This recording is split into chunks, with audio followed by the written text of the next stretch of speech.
This is Pip. 10 years ago, his entire net worth was a single berry, one drop of honey, and a handful of acorns. Today, he is the wealthiest creature in the forest. He didn't win a lottery. He didn't find a hidden treasure.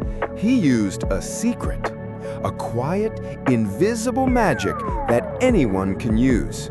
A force the wise badger called the eighth wonder of the world. How did he do it? How did he turn almost nothing into a fortune? To understand, we must go back in time to the slow, frustrating, and most important, beginning of his journey. 10 years earlier, Pip's new diversified garden of investments was safe, but it was also incredibly slow. He went to the market to trade his profits. His monthly income, one little berry, one drop of honey, and one acorn. "I'll trade you all of this," he said hopefully, "for that one big treat."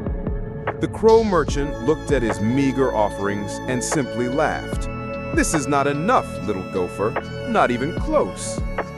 Defeated, he went to the wise badger. "I don't understand," Pip said, his voice full of frustration. "I survived the storm, I diversified, I'm an owner now. But my profits are tiny. I'm safe, but I'm still poor. How can I ever turn these trickles into a river?" The wise badger smiled warmly.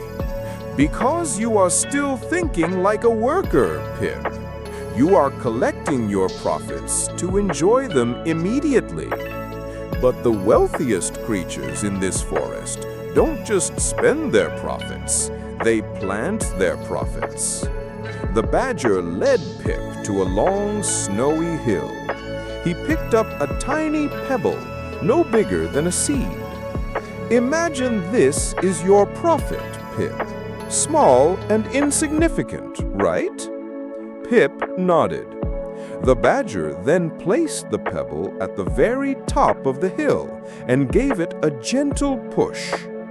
"At first, it just rolls," the badger explained. "But watch." As the pebble rolled, it picked up a tiny dusting of snow, and that little bit of snow allowed it to pick up even more snow. The bigger the snowball got, the faster it got bigger.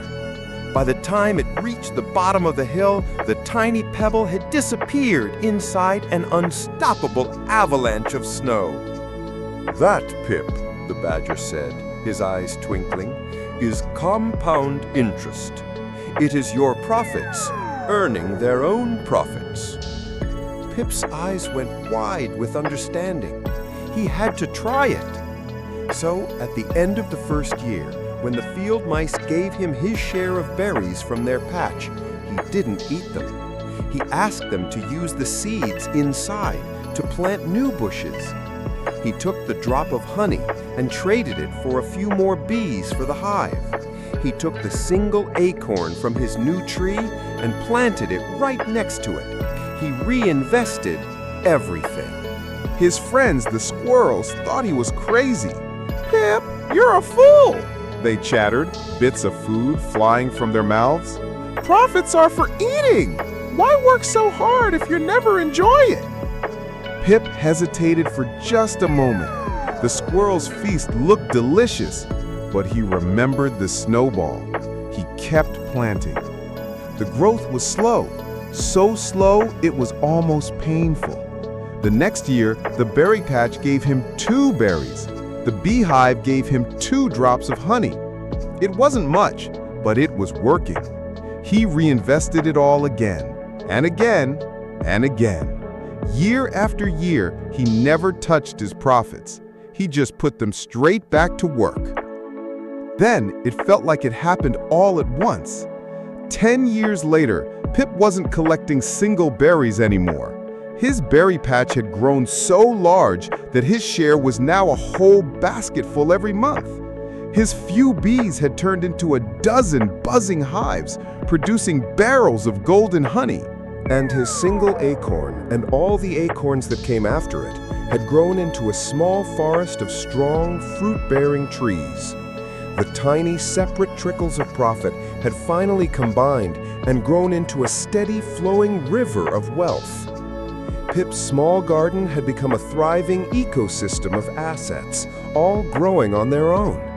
He had finally understood compound interest wasn't a get-rich-quick scheme. It was a get-rich-slowly guarantee, a reward for patience. Pip now understood how to grow his wealth, but he started to notice something strange. One week, the squirrels were willing to trade 10 seeds for a single drop of his honey. The next week, they would only offer 5. Why did the value of his goods keep changing? He was about to discover the invisible forces that control every price in the market. Subscribe to Go for Business to learn about the fundamental law of supply and demand.